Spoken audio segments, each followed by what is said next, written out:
How's it going, everyone? My name is Sniper and we're here today with our Valheim beginner's guide, where we're going to teach you everything you need to know to become the Viking you've always wanted to be. In this video we'll hopefully go through all of the raw materials we'll need at the beginning, crafting our own house, eating, hunting, everything you will want so that you can go out and explore the world of Valheim. Let's get into it. So when we first spawn in Valheim, we spawn with absolutely nothing. Therefore, we need to find stuff like stone, which you can see here, which you can simply pick up off the ground. And when you pick up the stone, you will notice that you unlock new things that you can make. The next material we're going to need lots of is wood, which you will find also on the ground for the starting thing. And as you can see there, more things for us to make. When we open up our crafting menu, we can craft a stone axe with our wood and our stone. We can craft a club using just wood, or we can craft a hammer, which again requires wood and stone. We need a certain amount of this wood and stone, which it shows us in our crafting menu. Let's get gathering. So hopefully when we're gathering our materials, we will find large pools of stones which we can pick up, and for our wood we can simply punch small trees if we cannot find any wood on the ground. When we punch these trees, you'll see that our skill improves. Improving our skill makes us more efficient at doing whatever task we are trying to do.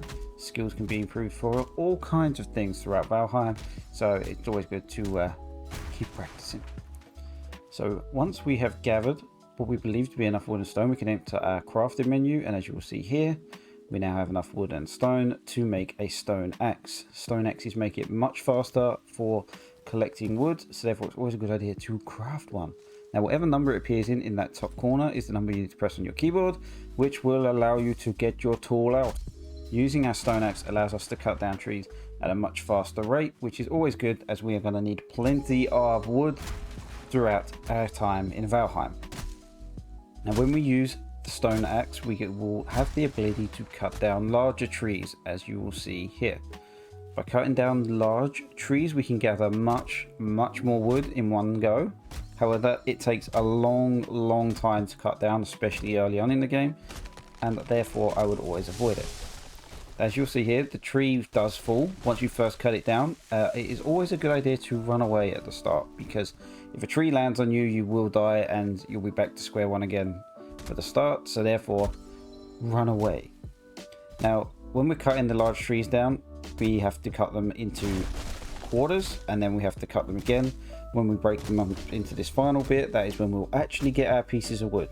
And as you can see here, we gathered 10 pieces of wood just from this one bit of tree. Now the next thing you're going to want to craft after a stone axe is a club, because you will start to be attacked by things called Greylings, which is this little monster here. Don't panic too much, they're not that big of a deal. Just get your club out and give them a couple of good schwecks, because it's nice to schweck some Greylings every now and then. Something you will notice in the bottom left of your screen is a food bar, and what this means is your character will get hungry throughout the day and needs to eat.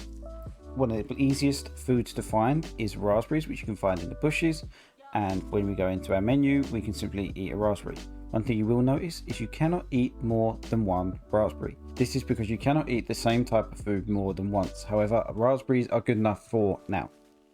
So hopefully by now we've done some exploring, we've gathered plenty of wood and stone, and we can begin to make our settlement. So the idea is to find somewhere relatively flat. A nice flat open area is always good. And if we go into our crafting menu, we can make a hammer. Once the hammer is made, you will notice that you then unlock a load of new things that you can make. This is where we'll begin to make our settlement. So one of the first things we're going to need to craft is a workbench. So if we go into our build menu, we can then go to crafting, and we will be able to select a workbench. If we click our workbench, we can then place it somewhere on the ground. Doesn't matter where, just place it wherever you feel comfortable. What you will notice when you try to use your workbench, it says that it needs a roof. So the first thing we need to do is craft a little roof for our workbench so that we can use it and keep it nice and dry. So if we go to our building menu, we can select a nice little wooden wall. And if we place these around our workbench, I prefer to keep them nice and close. So I'm going to place one of my walls here. Then you'll find the next one can attach. And if we place one at either end of our workbench, it creates a nice little shelter for our workbench.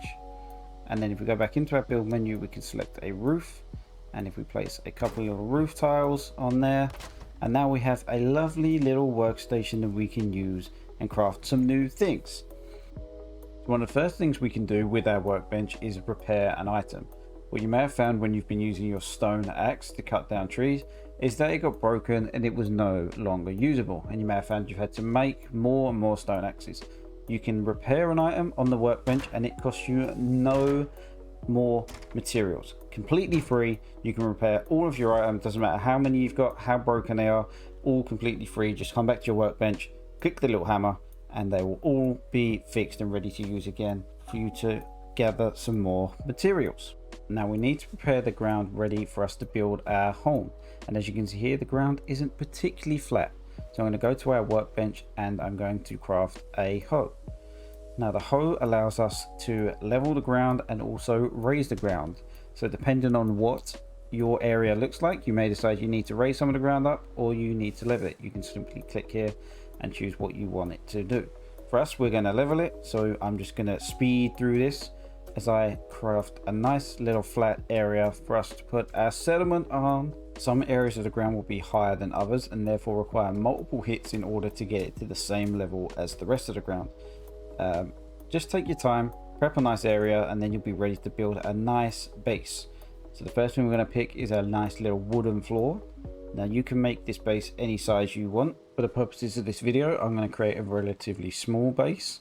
So if I place one of the floors here, you'll find that they all connect to each other. They will sort of lock in, and you can just start placing them down on the ground and make a nice, I would go for a square or a rectangle to start off with. What you may find is like this, the ground is still above certain areas, so get your hoe back out, give the ground a couple of schwacks, and you will eventually get it down low enough so that you can place a nice wooden tile there and make your base all look cozy.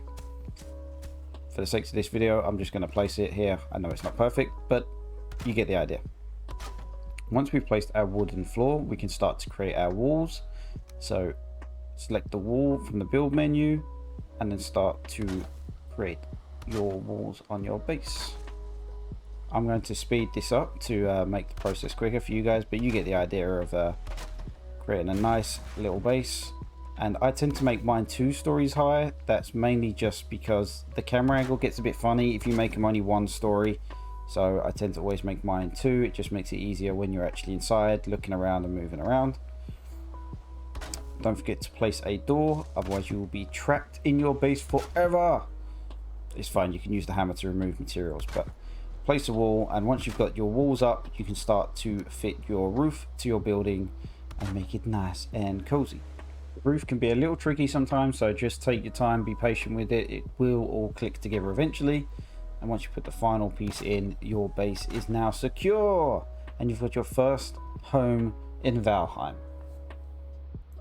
Now that our base is all locked in, you may notice that it's very dark inside, so therefore if we access our build menu again, we can go to furniture and we can place a wooden torch on the ground. So if you click the wooden torch, you can place it wherever you like. I'm just going to place mine here, and we now have light inside our home, and our comfort level has gone up, which means we're more rested, which means we regain our health faster. The next thing we're going to want to make is a nice little crate. This will allow us to store our precious belongings that we've gathered throughout our journey so far, such as our beech leaves and any other precious items that we may not want to carry around with us while we're on our travels. Our final little creature comfort we're going to want for our home is a bed. So if we go into our build menu again, we can select the bed, place it against one of the corners. The reason for this is because you will find that you cannot sleep in your bed without it being next to a fire. And what you'll see here is around the back of our little house, I've placed a nice little fire down outside, and it actually goes through the wall in the game, and it allows us to have a nice little sleep.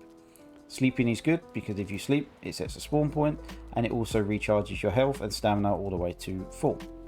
It can also be used to skip the night sections of the day, as some people can find it hard to hunt things, gather materials and stuff when you're having to only use a torchlight to actually to see anything. Before you go out on your day of exploring, always make sure to visit your workbench and repair all of your items before you head out for the day. Remember that it costs no materials, it's absolutely free, and you are then prepared for your day ahead of you of adventure. For this next section, we're going to go and gather a new material called Flint. So you're going to want to head to your nearest river. Once you get to your nearest river, you're going to look for a very shiny white looking pebble. This is what is known as Flint, and it is the next material we will need to start crafting new and more advanced tools and weapons. When you find Flint, you'll find it on the ground. Simply pick it up like you did any of your stone or wood previously, and you'll find Flint all around the riverbed, including in the river itself. So don't be afraid to get your feet wet and hunt for some of the flint that's floating around in there. You may still be attacked by stuff like Greylings. Just remember to get your bat out, give them a good schwacking, because they deserve it, and carry on hunting for your flint. Make sure you gather plenty of this, because we need a lot of it to craft the next lot of things. Once we get back to base and you access your workbench, you will notice that there is a new tool you can make, a flint axe. This is much better than your stone axe for cutting down trees. Although it can still only do trees, we cannot use it on rocks to get stones. You'll still have to pick up stones off the ground. Once we've built our flint axe, you'll see that you are also able to upgrade it. However, it says that you require a level 2 workstation. This is not a difficult thing to get. We simply go inside of our little house and we make a little workstation inside here. So if we access our crafting menu, we can build a workbench. Place your workbench inside, make sure it looks nice and pretty. And you will also notice, if you access the crafting menu again, there is a chopping block since we've gathered the flint. So if you place your chopping block next to your workbench, that is all that is required to make a level 2 workbench and give you access to plenty of new upgrades. So if we now access our level 2 workbench, you will see that we have the ability to upgrade to a level 2 flint axe. However, we cannot actually upgrade yet because we need leather scraps. This is the next material we need to find. So let's go and do some hunting. In order to get leather scraps, you simply need to kill boars. Boars aren't hard to kill or find. Just use your bat, give them a few schwacks, and you will find that you pick up leather scraps and some raw meat. The raw meat we'll come to later, but we need to gather as many leather scraps as we can. So it's time to go and hunt as many boars as you can possibly find, giving them a good schwack with your bat. Schwackity schwack, schwackity schwack, schwackity schwack. Once we've gathered enough, we can return home. We can then upgrade our flint axe to level 2, and we can also craft some new items such as a crude bow. Crude bow is our first major weapon upgrade, so we're going to want to craft the crude bow as well as some wooden arrows to fire from it. The main thing we're going to use the crude bow for is to hunt our next animal, which is of course deer. Before we go hunting our deer, we're going to want to cook our raw meat, so therefore we will make a little cooking station over our outside campfire, and then simply press E, and that will place our raw meat that we've gathered from killing our boars onto our cooking station. Once it makes a sizzling noise, the meat is ready to take off, so simply pick up the meat, and you now have cooked meat as a source of food. This can be eaten alongside the raspberries, as you cannot eat more than one type of food in a row. So eating both of these increases your stamina bar, which allows you to make better use of hunting deer. The best way to hunt deer is to crouch up to them so as not to raise their suspicion, and then fire your bow straight into them and kill them. If your stamina runs out during these movements, you will stand up, which will then alert the deer, causing them to run away. Once we make it back home with plenty of our deer hide, we can then make a leather tunic, as well as some leather pants and a leather helmet. This is our main source of clothing for the beginning of Valheim and will help with protection. In order to equip the items of clothing, simply come away from our workbench. We open up our inventory slots, click on the item of clothing that we wish to put on, such as the leather helmet, the leather pants, and the leather tunic, and we start to look like a true Viking. The final things we're going to go through on this video are the fact that we can make a wooden shield if we collected enough resin. Resin can be got from Greylings or from chopping down trees. Once we have enough, we can craft a wooden shield, which will offer us protection, and we can also craft a flint spear as long as we have enough flint. And that about wraps up this beginner's guide to Valheim. Hopefully you guys have enjoyed this video. Hopefully you guys have learned something, and now you are ready to venture out into Valheim on your own, create your own story, and become the Viking you were meant to be.